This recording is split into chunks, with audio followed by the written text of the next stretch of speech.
வேங்கை வயல் விவகாரத்தில் தமிழக காவல்துறை கொடுத்துள்ள அறிக்கை கருணாநிதி எழுதும் கதை திரைக்கதை வசனத்தை மிஞ்சும் அளவிற்கு இருக்கிறது என பாஜக மாநில தலைவர் அண்ணாமலை விமர்சித்துள்ளார். திருப்பூரில் உள்ள தனியார் மண்டபத்தில் 1330 குரலை 1330 மாணவர்கள் ஒப்புவிக்கும் சாதனை நிகழ்வு நடைபெற்றது.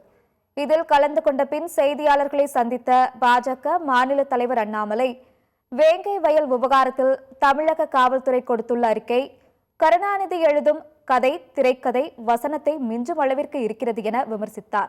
மேலும் வேங்கை வயல் விவகாரம் தொடர்பாக திமுக ஏன் சிபிஐ விசாரணைக்கு மறுக்கிறது எனவும் கேள்வி எழுப்பினார்.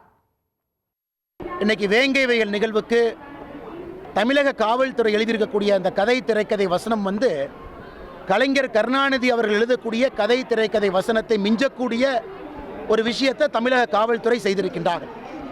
யாருமே நம்ப மாட்டாங்க. 900 நாட்களுக்கு பிறகு இதை யாரும் நம்ப போகிறது கிடையாது.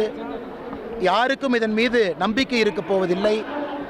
வேங்கை வயல் சம்பவம் நடந்து ஆண்டுகளை கடந்து நின்று கொண்டிருக்கின்றோம். இன்னைக்கு ஏதோ சமுதாயத்துக்குள்ள ஒரு பிரச்சனை, அதிலே ஒருவர் இந்த மாதிரி நாங்கள் கலக்க போகிறோன்னு பேசினாங்க, அதை செய்து காட்டுவதற்காக அவங்க செஞ்சாங்க அப்படின்னு இத்தனை நாட்களாக இல்லாத ஆடியோ வீடியோ வெளியே வருது.